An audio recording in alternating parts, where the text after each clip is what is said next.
today. We've um, got a couple panelists with us and a few more who might be joining a bit late. So welcome. We're so excited to have you here to have this wonderful conversation about utilizing digital archives in the classroom. My name is Alice. I'm a grad fellow for the Recovery Hub, along with my co-grad fellow Tracy, who is going to be moderating the chat if you have any questions or concerns that you want to post there.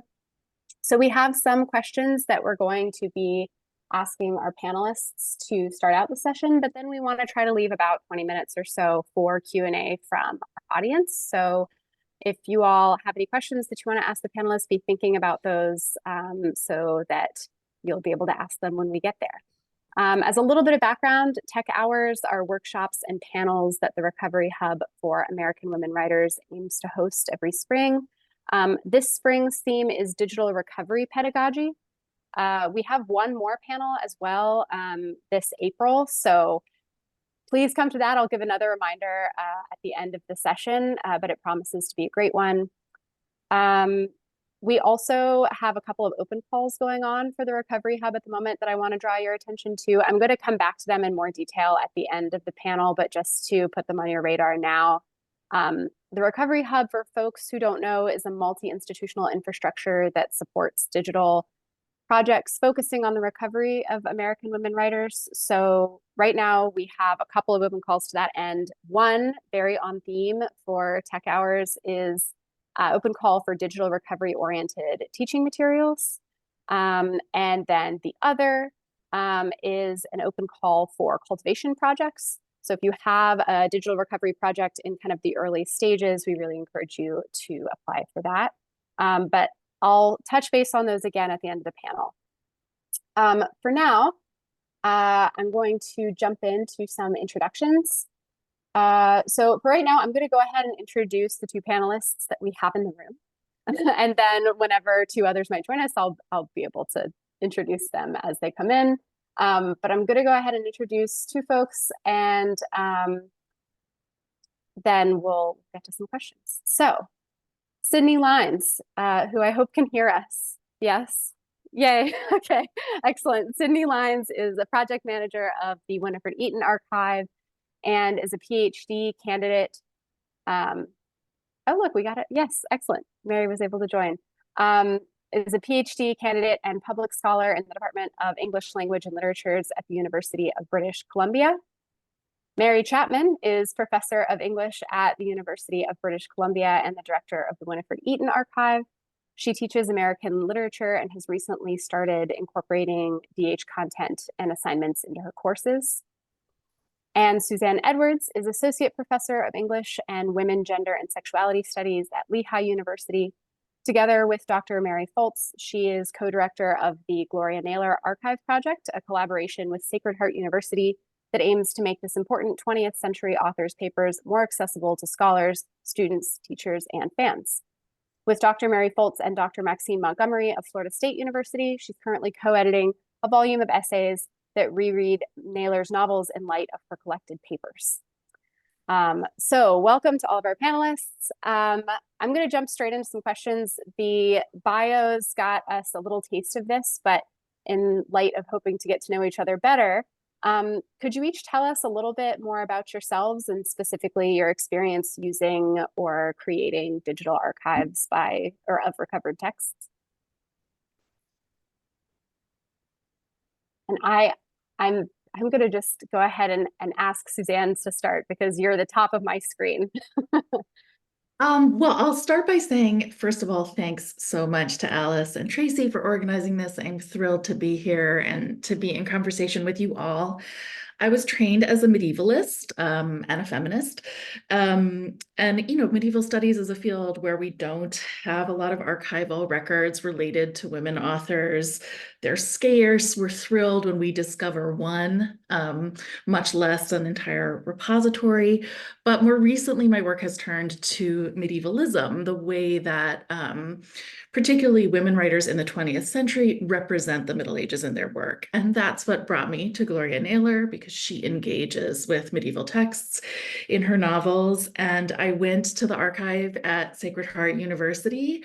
They didn't have a finding aid really yet, but it was close to me. So I just drove up there. And, when I saw what was there, which very little of it had anything to do with the Middle Ages. But when I saw what was there, I was like, okay, we have to find a way to make this material more accessible, because I didn't find what I was looking for, but I found so much other interesting material, including an unpublished and unfinished novel that did engage with medieval sources. So that project we've been at it for 5 years now. It's involved graduate students, our faculty, our sort of tech folks in the Center for Innovation in Teaching and Learning. It's been an incredible collaboration between Lehigh and Sacred Heart University. And, to this conversation today, I'm specifically bringing my experience teaching courses both for graduate students and undergraduate students that are focused on Naylor's novels and the Naylor Archive. Thanks, Suzanne. Pass it off to Sydney next on my screen. Sure. I'm sorry about the weird audio problems at the beginning. So I'm Sydney Lines. What I'm bringing to the project today is to talk a little bit with Mary Chapman about the Winnifred Eaton archive. So I'll actually let her do more of the talking about that. But I've been on that project for about 6 years now. It's a recovery project. It's an interesting project because it started with kind of scraps that Jean Lee Cole found during her dissertation research, and then ended up building the archive after the fact. Which is kind of a fun segue into another project I'm working on, which is the Laura Goodman Salverson archive. And I'm working on Laura Goodman Salverson as part of my DIS. I have found a ton of things that she's worked on, and now I'm in the process of trying to build a recovery project for her work. And then I also have supported Mary as a teaching assistant when she's taught some of the texts from the Winnifred Eaton archive, so I can speak a little bit to that as well. Which also serves as a great introduction to Mary, if you don't mind going as well. Sure. I'm Mary Chapman. I'm a professor at UBC and director of the Winnifred Eaton archive. Kind of like Suzanne, it happened in a random way. I'm writing a biography of the Eaton family, and I found works by her sister, Edith Eaton, Susan Farr, and then I started finding some things about or by Winnifred Eaton, otherwise known as Anatowatana, and the range of her career went far beyond the problematic phase of impersonating a Japanese noble woman and pretending to be the daughter of the shogun, etc. So I just thought, let's recover these works and let's add to what Jean Lee Cole did, which had been a digital archive at UVA, and then it stopped being supported by the library there as an archive. So I'll be talking a little bit about graduate and capstone courses in which I've gotten students to help build archives. Well, that couldn't be a better segue to my next question, which is to address the theme a little bit more head on. How have you all started to use digital archives in your classroom? And for the sake of specificity, I would love it if you could describe 1 or 2 class projects or assignments that you've incorporated. Doesn't have to be the same order if anyone wants to jump in. I could start, I guess, because I was in the middle of describing that.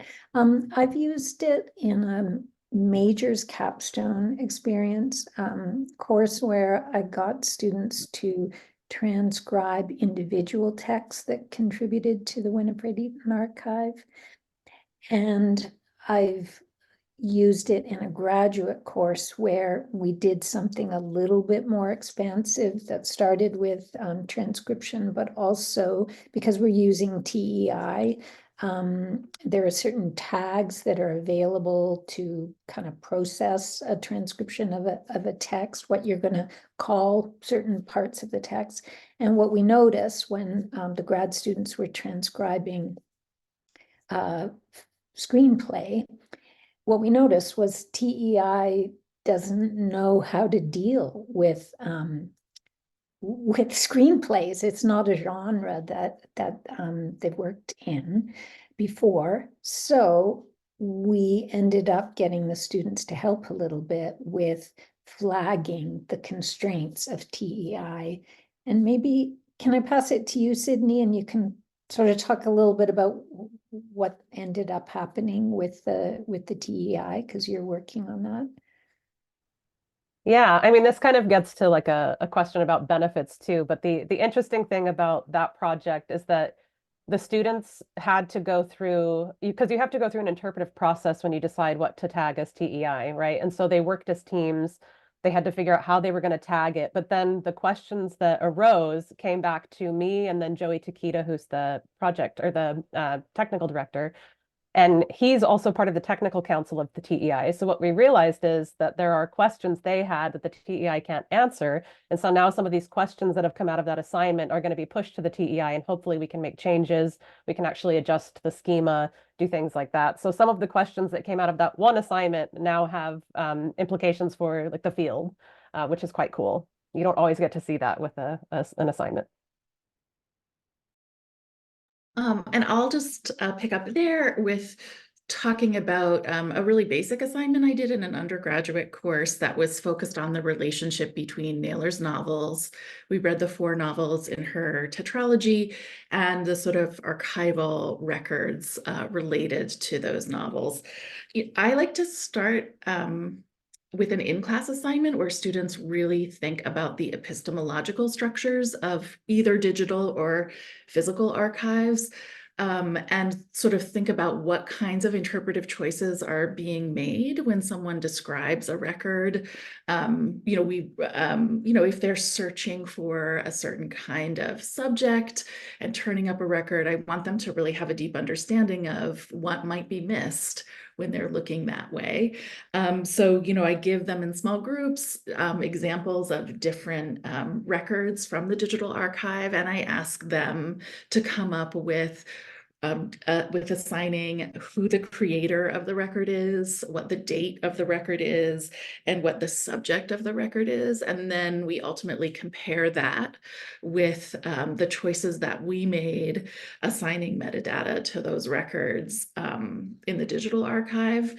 And it's just a great exercise to get them thinking about, like, there's a lot of choices that are going into any decision about description in an archive. So to me, that's important to get them thinking about, like, when you're doing research in an archive, tools like a finding aid and metadata are really helpful. And they also surface some kinds of knowledge at the expense potentially of other kinds of knowledge. So that's one place I start. And then that sort of practice with description, ultimately for them, one of their final assignments in that course is to curate an exhibition of documents from the archive, and to, in a sort of behind the doors part of that assignment, they share with me what they left out and why they left it out and how they made the decisions about what to include and what to exclude. So that's just one way in that class. Love hearing about these kind of approaches to scaffolding, right? Information for students to whom kind of using digital tools might be new, or at least using digital tools in this way. And so, I'm interested, and I also love that idea that, right, what they came up with actually is now influencing the field and the projects themselves that Sydney brought up. So you kind of started anticipating it, but I am wondering along these lines what some of the challenges are to introducing students to this work in a classroom, especially in a course that's, one semester, but then also what some of the kind of benefits or joys of doing that can be.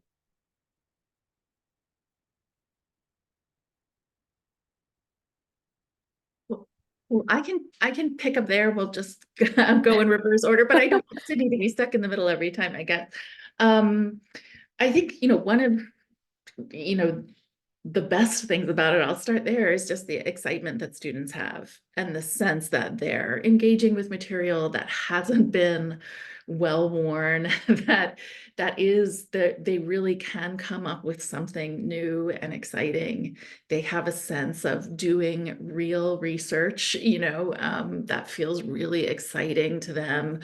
And developing research skills that are going to be really powerful for them. I think, in the class that I teach, it's interesting. I haven't taught it only with the digital archive yet because we had the physical archive here until earlier this year.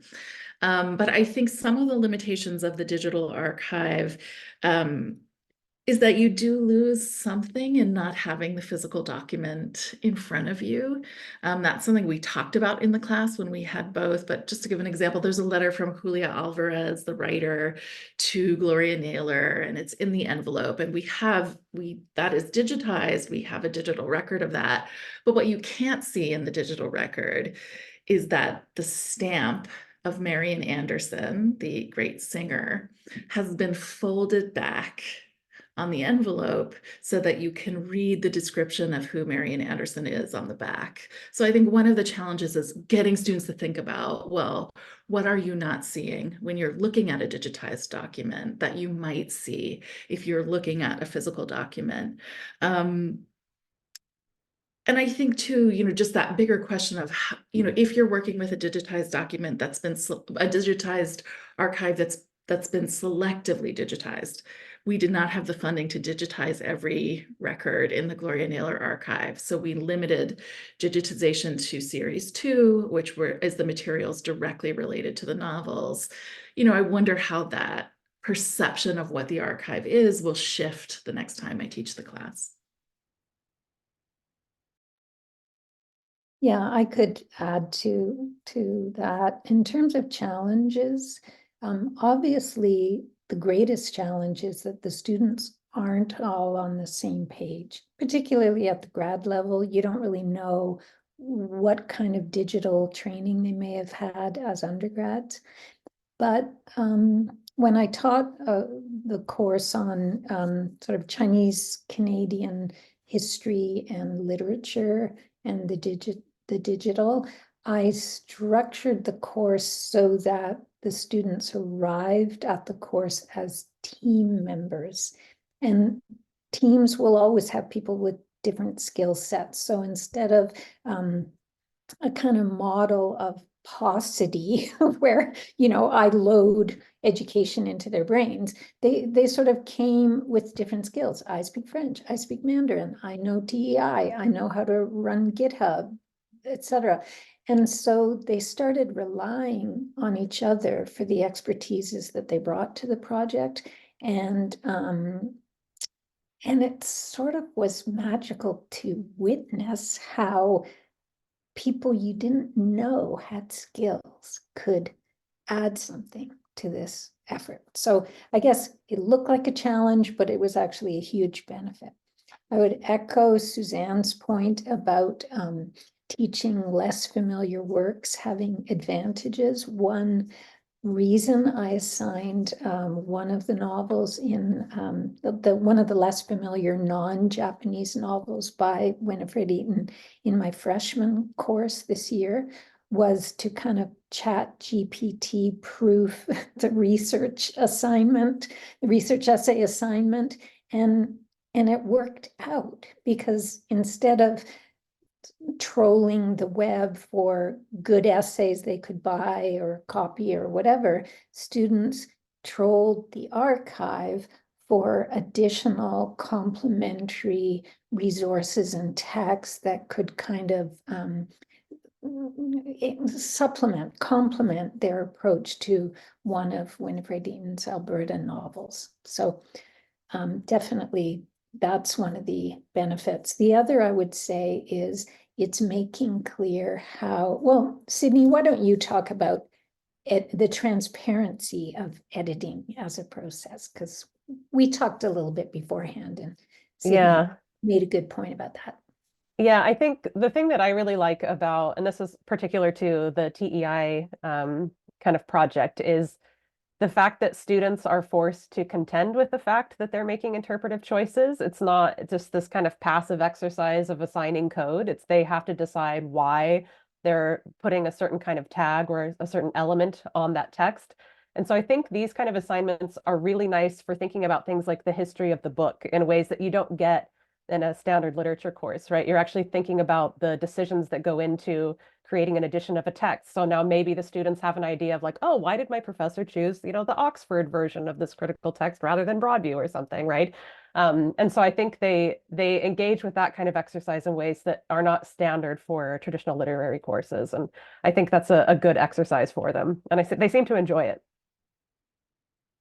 Yeah, I'm hearing a lot of resonances amongst all of you about this idea of a little bit more transparency, or kind of the meta questions of what kind of questions and decisions do you have to consider whenever you're putting these together.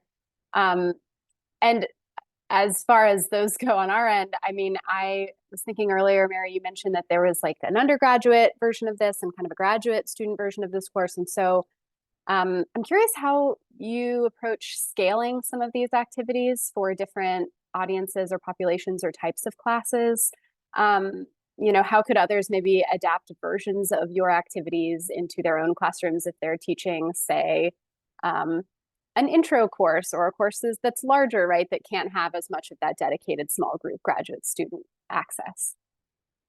Yes. Well, you learn as you go. So I started with a fourth year capstone transcription exercise. It didn't work super well. Then I tried it at the grad level and it worked better for a number of reasons. A, they were grad students. B, I tried it out already. But Sydney and Joey Takeda, who's the technical director of the archive, actually created a very bespoke, simple, quickly absorbed project that wasn't quite in a classroom situation, but I'll turn it to Sydney to describe. Okay. So we hosted a transcribathon, and it was a public event, and it was meant to be very low barrier to entry. We had ages 11 to 78, including some of Winnifred's ancestors or her descendants. And it was all in Google Docs. So this was basically just transcribing texts using comment features to tag things they thought might be historically important, dates that might be important. So basically anticipating something for TEI without actually making people encode. And it was super successful. It was only like an hour and a half. It's one of those things that you could kind of copy and bring into probably an undergraduate class, but we had a variety of community members. We hosted it as part of the centenary conference that we held this past summer at the UCalgary Library, and it was super successful. There were even people after the fact that were like, I want to keep doing this. Can you just keep me on an email and give me more texts? So that kind of thing I think could also work really well in an undergrad classroom that's very kind of low tech, easy to manage, a kind of open access way of doing things, and then also allowing people to continue to participate if they want to, but still engages those kind of interpretive questions that you want them to be thinking about on top of just the transcription. I mean, I think so the two classes I've taught, one is a sort of upper level undergraduate course, and then the other is a graduate course. I think the biggest difference is sort of how focused I am in bringing in material from the archive for students to talk about. So in my undergraduate class, for example, I might choose 4 or 5 records that I want them to think about, whereas there's a lot more room for my graduate students to, sift through and find what they think is exciting out of a range of,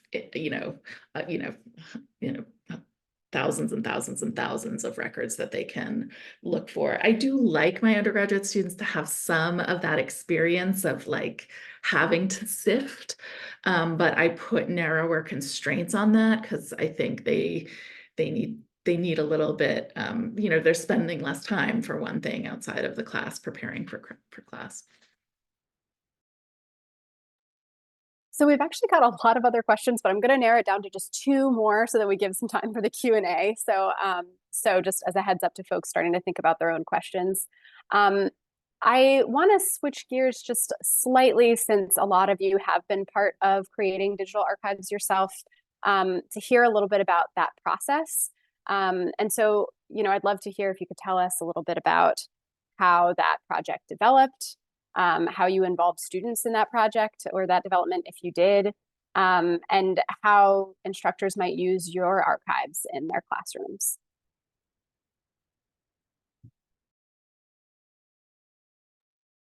I could start, I guess. How much time do you have?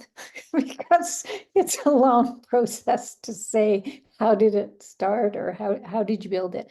Main thing I would say is I didn't know anything. I thought Omeka would be perfect. My newly hired MA student technical director, Joey Takeda, said at every meeting we had very tactfully, "Are you sure you want to use Omeka?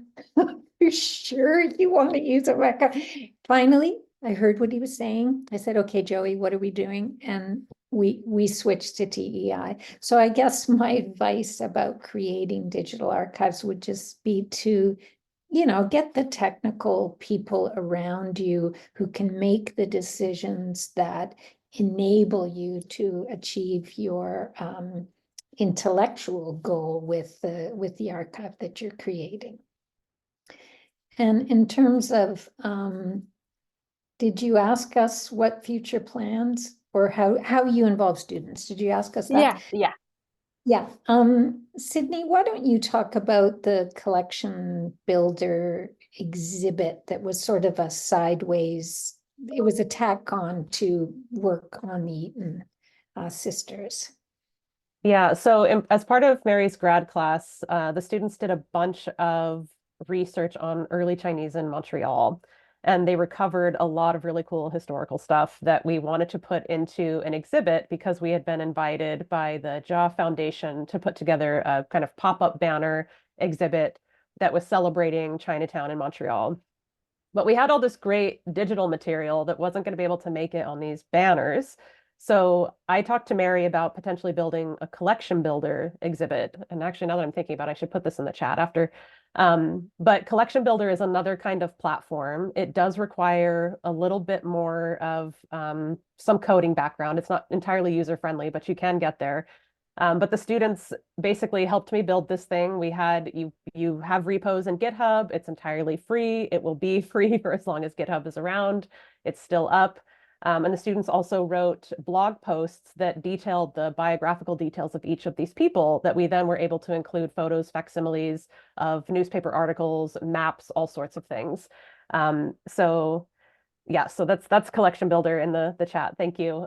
That's another platform that I would consider using, especially if you are kind of in a low budget situation.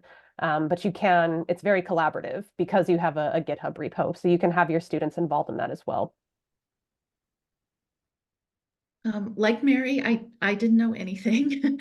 And I think, the place where we really started was, putting together a team, which included folks at Lehigh, from our sort of our tech folks to faculty with expertise, and also assembling an advisory board of folks outside Lehigh who had expertise, especially with Black women's archives or with Gloria Naylor in particular.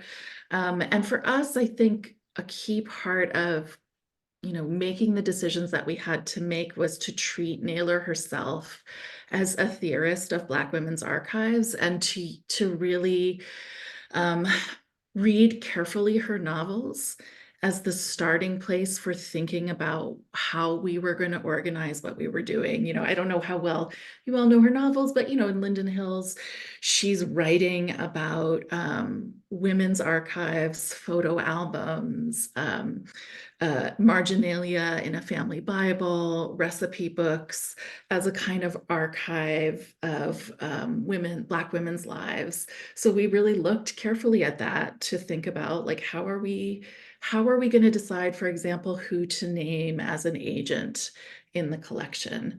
And we ended up taking a really capacious approach to that because we thought that was most responsive to what she was doing. So I think really having our guiding principles and vetting those guiding principles with audiences that we hoped would be using the project or would be excited about the project. I think Students have been involved at every stage of the process. We've been lucky enough to have graduate student research assistants, students who have taken the classes. When they discover things that are relevant to the finding aid, we invite them to, we import that information into the finding aid. We have a section on the website called Highlights that features student work. So it's like blog posts. One of our research assistants shared an incredible essay about Naylor's letters with other Black women writers like Lucille Clifton and Terry McMillan. And I get a lot of inquiries now about people using the website in their classes. So that's really exciting to see. And I'm excited to see how that, changes the ways that all of us are thinking about how this might work in an educational setting. Well, you started talking a little bit about Naylor in particular, and I did just want to end by inviting you all to talk a little bit about why the particular authors and texts that you teach or that you've worked on in your digital archives, right? Why do you think those are important ones to bring into a classroom or to bring into recovery? And, to kind of close this out, how has that importance influenced the way that you've done it? Well, as I said earlier, because Winnifred Eaton has this problematic Japanese impersonation phase, and that is where most of the critical energy has gone to in scholarship about her work. I found it really troubling that other contributions that she made to particularly Canadian literature later in her life when she lived in Alberta, those contributions were being ignored. So the novel that I taught this past year in the freshman class was called Cattle. It's a Western. It was written in 1927, and it's basically about Me Too, because a servant girl gets raped by her employer. It's about settler colonialism because the ranch is right on the border of a Stony Plain, Nakota community. It's about pandemic because the Spanish flu has just kind of driven through the ranch country. And it feels like such an immediate, accessible text. And students in this required course, this required freshman course, really don't love it when I make them read House of Mirth. Okay, but nobody complained about Cattle. It's genre fiction. They loved it. So I guess I'm trying to meet students halfway in what their tastes are. And I feel like Winnifred Eaton, as a popular writer surviving the 19 teens and 20s in a really multi-mediated environment and multimedia kind of contributing to all these genres, she did really well with the popular novel, and I'd like to encourage students to read that. Now, if I could just add on there too, one of the things about Winnifred Eaton that's really interesting is she was also very likely the first Asian screenwriter and the first Asian and woman to head a screenwriting department for Universal. And so there's a lot of really interesting early Hollywood history that we can look at in her adaptations, in the scripts that we have. There's a lot of uncredited work that she's done that we're actively recovering. And she also is very good about keeping a lot of her like inter-office communication. So the memos that she has between her and her superiors are actually really interesting in thinking about like the early Hays production code, the censoring that went on, the kinds of things, the kind of changes that she was trying to make that would then get edited out. So it actually makes you think about some of the films that we have in different ways as well, because there's multiple iterations, things that she was involved in, but then stories that absolutely changed because of anti-miscegenation laws, because of racism, because of all sorts of things. And so that's another really interesting aspect of her career that has been so far pretty overlooked. Well, that's a fascinating connection to Naylor, who many of the records in the archive are about a film production company that she started in 1990 after her, I mean, in after her dissatisfaction with some of the ways that the women of Brewster Place, not the miniseries, the two-part miniseries that everybody knows, but a sort of like Cosby style comedy featuring the same characters. She was not happy about that, so she kept the rights to her subsequent novels and tried really hard for a decade to get Mama Day produced as a screenplay unsuccessfully. You know, and as you say about Winnifred Eaton, there's like a whole story to be told there, about, you know, how she was thinking about that and why she was thinking about that the ways that she has a production credit actually on Julie Dash's Daughters of the Dust.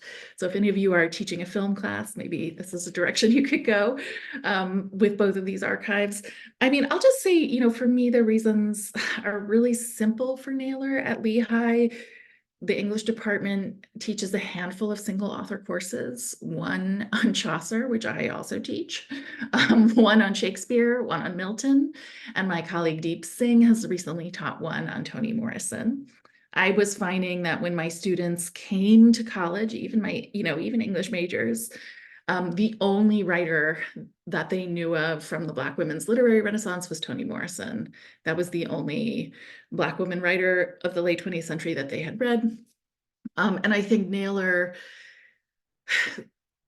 was the perfect writer to do a single author course because the 4 novels that she's best known for, Women of Brewster Place, Linden Hills, Mama Day, and Bailey's Cafe, are a tetralogy. Like when you read them together, they amplify each other. And I think,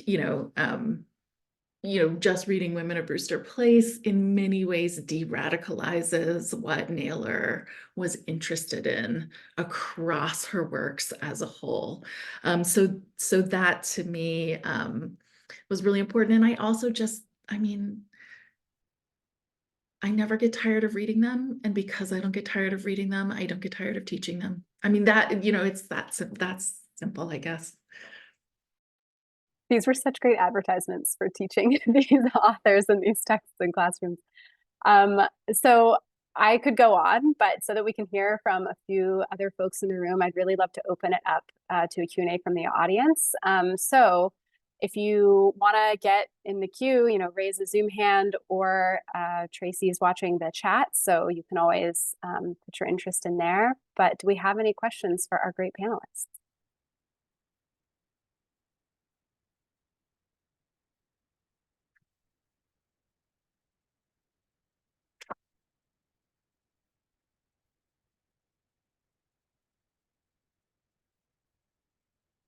If not, I'm thrilled to ask another one.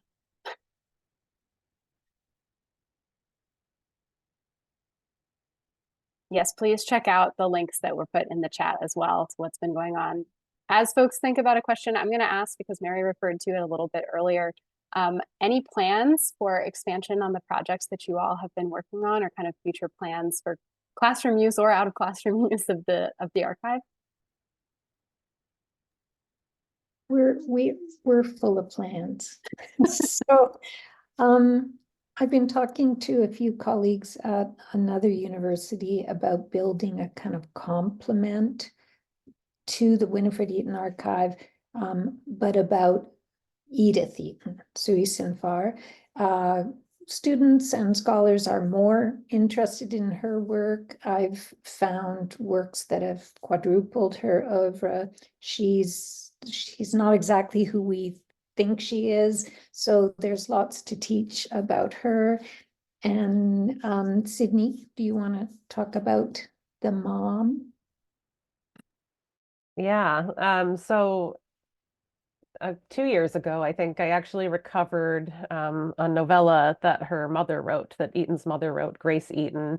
It's actually part of the archive or the exhibit that I put in the chat there. And we're in the process of trying to recover the rest of it, which is pretty exciting because there were rumors in the family for many years that the mother had written a novel, but nobody was able to locate it, nobody found it, and then I was able to find it 2 years ago. So that's kind of a big update. So now Mary and I are just in discussion about what to do with it.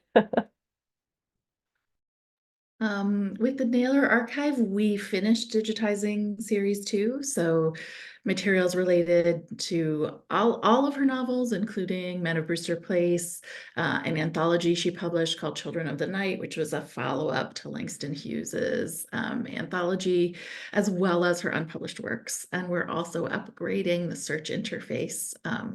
So any day now, actually, I think, for both of those.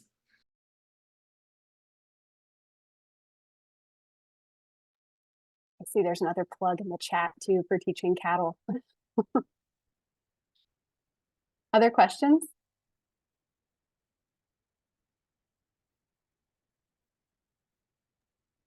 I have a question for the assembled people here.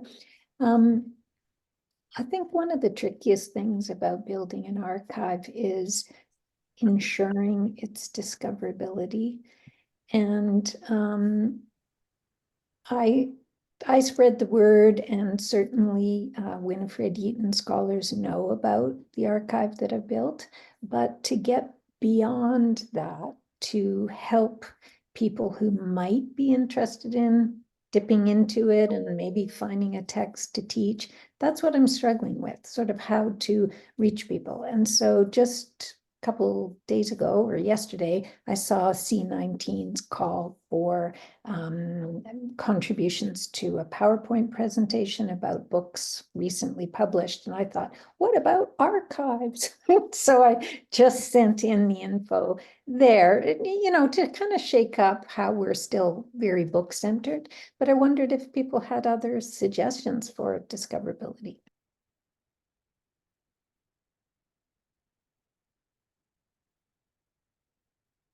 There was an Yeah, MLP Laura. panel about discoverability this year, and it was pretty disappointing, and it wasn't really about discoverability.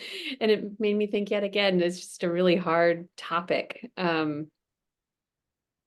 do think that teaching is such a big, important part of discoverability. So finding ways that archives are being used in classrooms and then allowing one example of that to snowball into more examples of that, I think is really important, which is part of why we decided to focus so heavily on pedagogy, I think with the tech hours this spring. I don't know if anybody else has thoughts, but. I saw Laura had a hand raised. Yeah, go for it. I have a stereotypically, I have a comment and a question, or a remark, I don't know. I wanted to thank all of you. I zoomed in a little late because I was actually giving a talk to a city book club about Ella Higginson. So that was very enjoyable. But so my apologies for coming in late, but when I zoomed in, everyone was saying about how, you know, you all started out not knowing anything, you know, I knew so little and everything. And I mean, I want to applaud both all of you, but also all of us. I mean, it's not like we live in a moment when, you know, the academy is particularly respected, or when, you know, it's not like we've reached a point where women professors are suddenly, you know, super popular or anything. So I like the fact that we're all, you know, engaged on the front lines of this, you know, despite obstacles that exist. And I think panels like this, certainly, you know, when Mary, whose work I completely admire, said that you knew nothing at the beginning, it was a very therapeutic moment for me. So I think it's you know, events like this where we're all together kind of talking. I mean, I think that makes a big difference. And in my work recovering Ella Higginson, and this sort of a sideways answer to your question, Mary, one of the things that I wasn't ready for that has been very successful is that for students who go on to teach in the K-12 system, especially English majors who go on to become high school teachers, so many of them are teaching Ella Higginson now because they fell in love with her work because they took a class from me. And, you know, they're the new kids on the block in their high school, and they want to tell, I'm sure they're not making themselves popular this way, but they want the more established teachers to know, you know, the things they're bringing from college. So I have found that my students have ended up being ambassadors for this, and for, I can always tell when they're teaching because the clicks on my Higginson website go way up. So I didn't seek that out deliberately. And when it happened, I thought, why wasn't I thinking about this? So I would recommend, you know, the students who we, you know, infect with our, you know, with our projects as they go out in the world. So.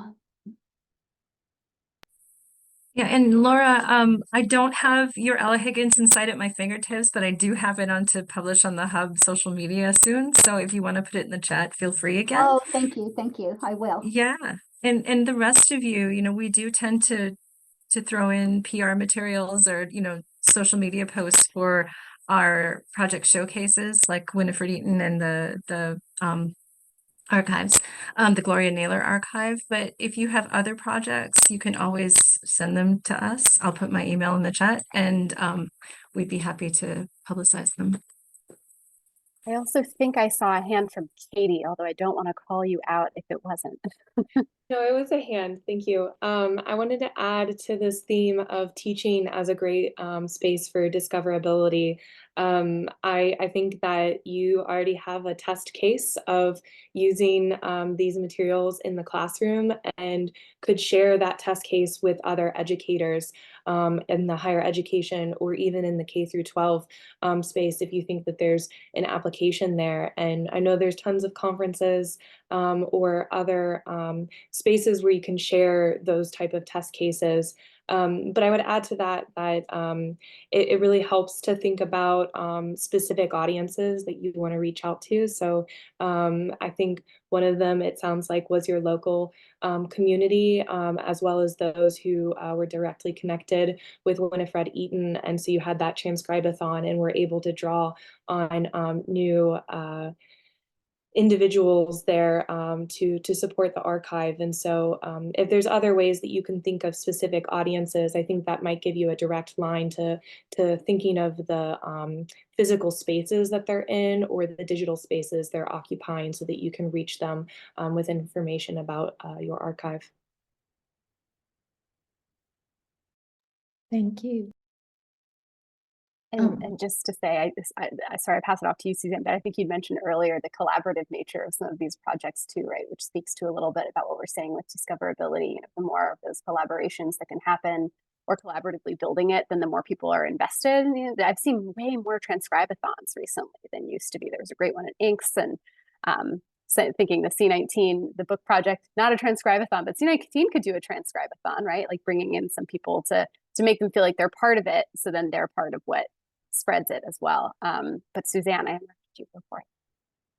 Oh, I think what a lot of people need is clear ideas or directions for how to do it. I think, you know, everyone is so pressed for time, you know, and I know at the Recovery Hub, you are collecting those resources. I think that's going to be really, really helpful. But I think, you know, to teach something new is such an investment of time, and to have something to draw on is important. I mean, when I started teaching, I read the MLA approaches to teaching on every single thing I was about to teach for ideas. I just think, you know, that's an important part of it. I will also say we have been looking at outreach to high school teachers as something as well. I mean, I think I loved what Laura said about the outreach we get to high school teachers simply by teaching them as our own students. But we have run a couple of events where we brought in high school students to view. We had an in-person exhibition and we remounted it at Sacred Heart University.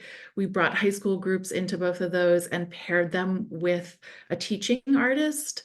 Somebody mentioned, you know, Naylor liked to sketch settings for her novels, little maps that she drew. So we made that a focus of the high school students coming through, and then they drew their own maps of a place where they live or would like to live. And then, you know, those maps then became the sort of inspiration for short stories or short fiction that they wrote back in their high school classrooms. So I think that kind of, you know, just thinking organically about what comes out of what you're doing that is going to appeal to high school students is helpful.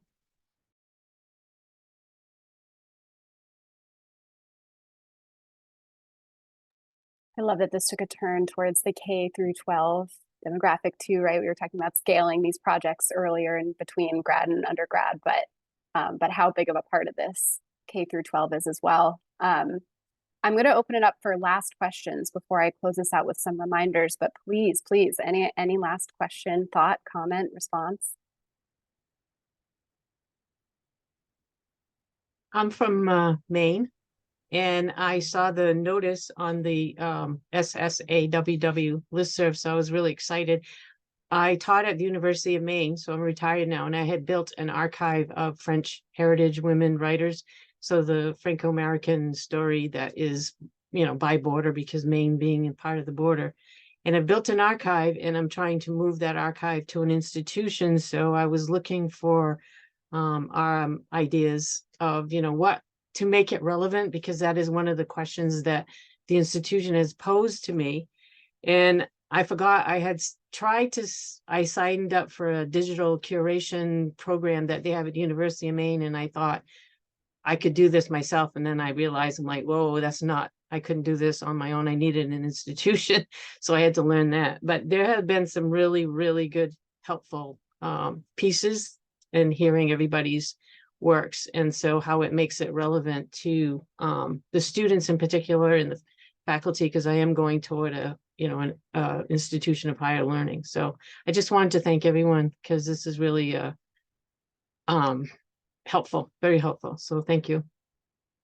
Ria, I was just going to mention briefly, I hopefully you saw the cultivation call that we posted at the beginning. It sounds like your project might be a good fit for that, but also we have just consultations that are 1 hour to kind of check in, hear about the project, and offer some baseline suggestions. So you might consider either one of those options. I did see that, and I may take you up on that, because, the more eyes on this, the better off, because the collection that I have is a bit unwieldy, because I've been going since probably, like 20, 30 years on it. So it's just, and it's so many hidden women, but I'm noticing that these collections are focused. And so I guess I have a question in my mind as to the broadness of the collection that I have, but that's the way that it got built. So, but yes, I will. Thank you. I will. Thank you. Well, and in that vein, yes, please apply for the cultivation project deadline. Great for people who are kind of in their early stages of development for a digital project. So you can apply online for that by March 15th. We also other people too, please. Yes. And for that, you get a year of support from the hub as well as some funding. So please apply by March 15th. And then we also just extended our open call for teaching materials. So we're looking for any teaching materials related to digital archives in the classroom, recovery work in the classroom. We would love to hear about them. So there's a form online that you can submit. We're going to drop that in the chat. And there's also an excellent, thank you, Tracy, already on it. And when you submit the form, you can either submit just a quick kind of abstract version of your assignment for consideration, or there's a series of prompts you can go through that help you describe it if you'd prefer that.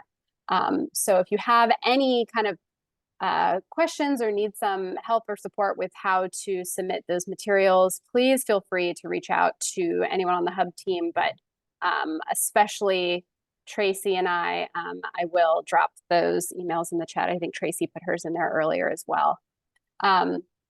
So submit to those, come to our April 9th panel. Our April 9th panel is on recovery work in the classroom. So obviously very relevant to the discussions we were having today.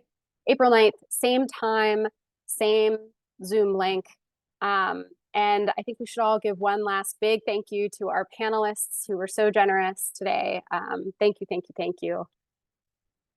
And yes, if anybody has any questions for hub folks or about any of those open calls, please stick around. But otherwise, we'll see you all on April 9th. Thank you.